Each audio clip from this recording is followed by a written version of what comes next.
இருக்கிற வேலையில் இது பெரிய வேலைன்னு சொல்ல முடியாது, அதே மாதிரி சிம்பிள் வேலைன்னு சொல்ல முடியாதுங்க. நிறைய டைமில் மறந்துடுற ஒரு வேலையாகவே சொல்லலாம். என் பையன் ஸ்கூல் போகும்போது ஷூவை எடுக்கும்போது தான் இந்த ஞாபகம் வரும், ஐயோ ஷூவை க்ளீனே பண்ணலையே அப்படின்னு சொல்லிட்டு. ஆனால் கிட்டத்தட்ட ½ எனக்கு எடுத்துக்கும் இதை க்ளீன் பண்ணுறதுக்கு. அதுக்கு தான் அமேசான்லேருந்து அர்பன் வைப் கம்பெனியோடைய இந்த ஷூ க்ளீனரை நான் ஆர்டர் பண்ணி வாங்கியிருந்தேன். இதோட நல்ல ஒரு ஸ்ப்ரேயரும் கொடுத்துட்றாங்க கேப்பாக. நம்ம இதை ஃபிக்ஸ் பண்ணிக்கலாம்.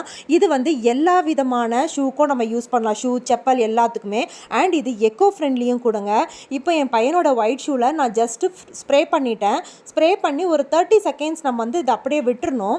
நல்லா ஃபுல்லாக எல்லா இடமும் படுற மாதிரி. நம்ம கையில் வந்து க்ளவுஸ் போடணும்னு அவசியம் இல்லை. கொஞ்ச நேரம் அப்படியே விட்டுட்டு நம்ம ஜஸ்ட்டு கிளாத்தில் வைப் பண்ணி எடுத்தாலே போதும். இல்லைனா கிளாத் டைப் ஷூவாக இருந்ததுன்னா நம்ம லைட்டாக ஸ்க்ரப் பண்ணிவிட்டு அதுக்கப்புறம் வைப் பண்ணாலே போதுங்க. சூப்பராக போயிடுது. அதுவும் நான் இதை நம்பவே இல்லை, என் பையனோட ஒயிட் ஷூ இந்த அளவுக்கு வந்து பளிச்சுன்னு ஆகும் அப்படின்னு சொல்லிட்டு. அண்ட் இதோட ஸ்மெல்லு பார்த்தீங்கன்னா ரொம்ப ஹெவியாகவும் இல்லை, அதே மாதிரி மைல்டாகவும் இல்லை. ஷூவில் இருக்கிற அந்த லைட் ஸ்மெல் வரும் பார்த்தீங்களா, ஃபுல்லானது, அது கூட வந்து இதில் வந்து ஓரளவுக்கு கம்மி ஆகுதுங்க. ஸோ மொத்தத்தில் சூப்பரான ப்ராடக்ட்டு. உங்களுக்கு இந்த ப்ராடக்டோட லிங்க் வேணும்னா லிங்க்குன்னு கமெண்ட் பண்ணுங்கள், நான் உங்களுக்கு லிங்க் சென்ட் பண்ணுறேன். பாய்.